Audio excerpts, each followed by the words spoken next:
Hello and welcome to the grand final of Perspective, the action-packed youth debate show. So after a very long time, we are finally here in the final with two of the best teams that have come all the way through the quarterfinals, through the semi-finals, and now today they find themselves facing each other on the grand final. Today we have a very, very controversial topic, and we have two very, very prepared teams ready to go at it to be crowned the champions of Perspective.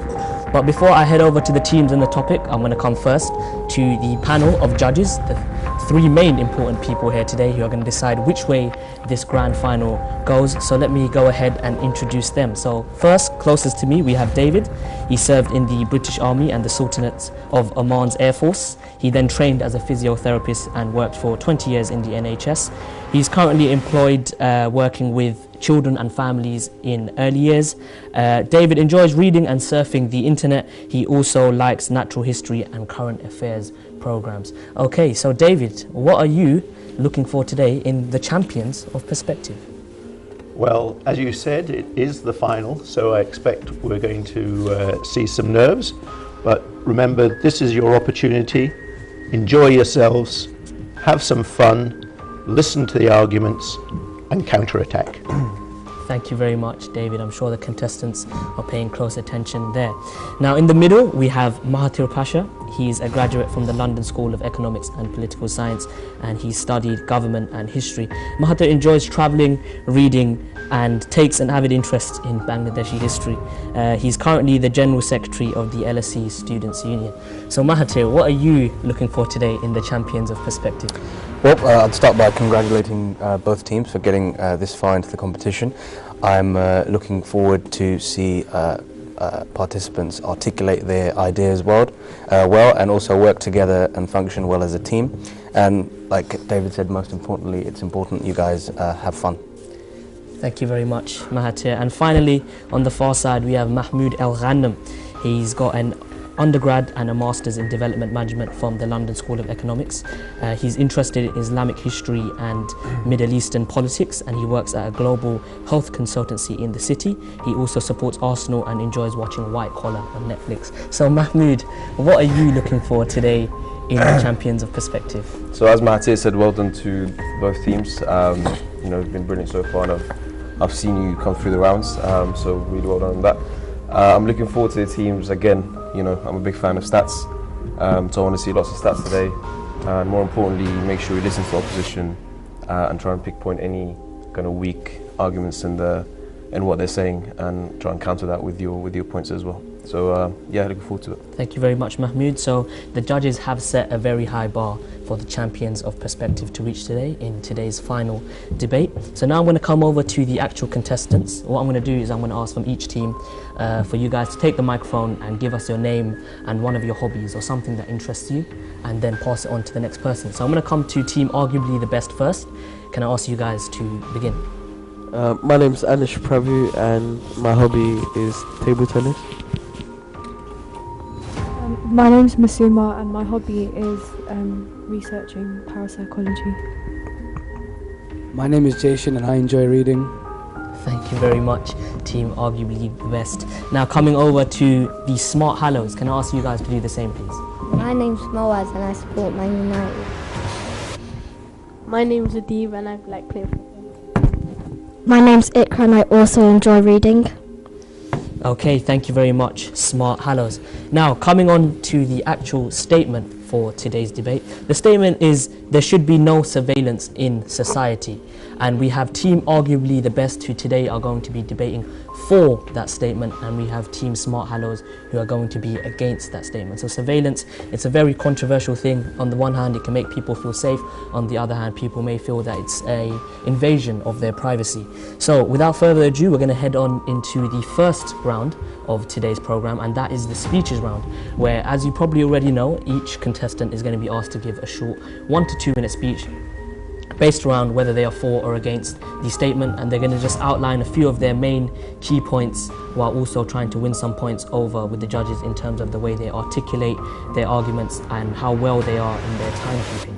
So without further ado, let's get into it. I'm going to come over to the Smart Hallows first.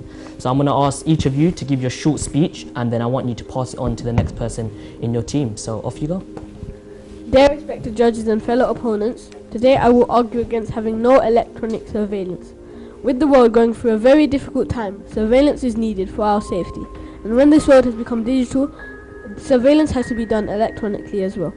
Criminals are using very sophisticated weapons, and if law enforcing agencies do not keep their eyes on them electronically, they will go free and continue to commit their crimes. Many terrorist organizations, including Islamic State, are recruiting people through social media. Their brains wash the innocent people to join and fight for them. All these motivations happen silently in the world of the internet. If there is no surveillance, they will be able to recruit more people, and there will be many more attacks on the streets. Think about the girls of Bethnal Green Academy who went to Syria. It was possible to stop them from going there if there was enough surveillance.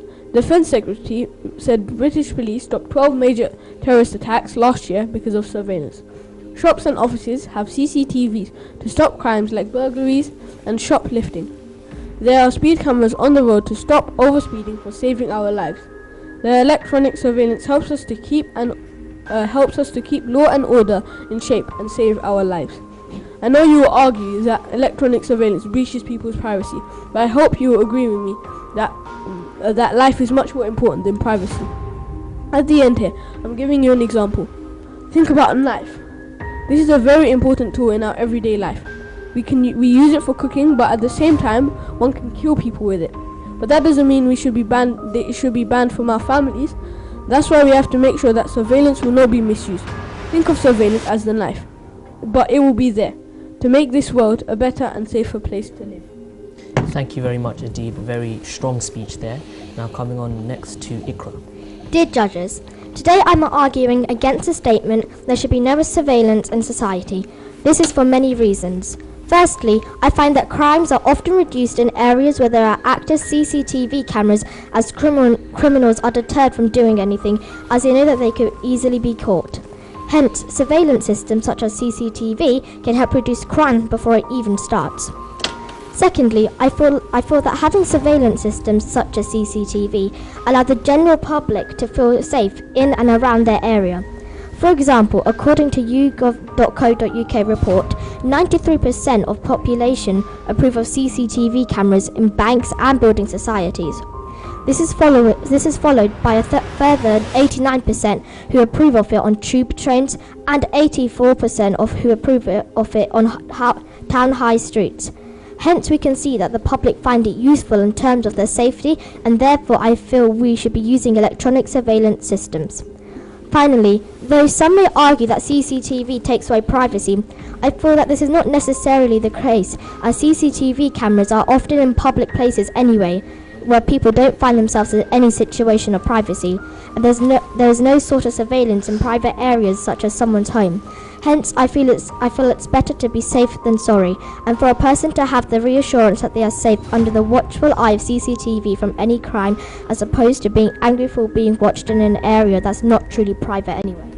Thank you very much, Ikra. And finally, Moaz. I will be arguing for electronic surveillance in society for a variety of reasons. Although some people say that electronic surveillance takes away our privacy, I would argue that this surveillance is necessary in order to prevent crimes and protect the public. If criminals knew that they could be seen, they are more likely to consider the consequences and less likely to commit the crime. It is the police and the government's responsibility to keep us safe. I believe that electronic surveillance is one of the most effective ways to do that. I am aware that the cost of having all the electronic surveillance we do in the UK is high, but surely we can all agree that this is a price worth paying. While there are people who may misuse the technology we have, it is important to remember that there are laws in place to protect us. I ask you all to imagine a world without electronic surveillance. There are more risks and dangers in a society without the technology we have today. This is why I believe we should have electronic surveillance. Thank you very much, Moaz, and thank you very much, Team Smart Hallows, for some very, very good points there, which I'm sure the judges are impressed with. Now, coming over to Team Arguably the Best, can I ask you guys to do the same and give your short speeches? Yeah. We forget that intruders and criminals understand surveillance and electronic surveillance. A clever trespasser will probably know all about the cameras and the CCTVs in the area, and they will probably find a way around them. Some of the more tech-savvy criminals could even disable them or block them, which would again be a waste of money. And furthermore, few could actually hack the CCTV cameras and actually spy on the people who are surveilling. I'd also like to say you were talking about privacy quite a lot, and in the past you've seen that this has been abused through spying and things like Stalin's secret police, where everything was being reported, and people, for saying the smallest of things, were getting put to death or just imprisoned for very long times. And I believe that there's no correlation between surveillance and the reduce of crime, as there has been no decrease of crime since 1995. It's been fluctuating quite a lot. It's been going down and then up. So you can't really argue that CCTV caused that, as most CCTVs was installed during 1995 or 1996. So yeah. Thank you very much, Anush. May the next person give their speech.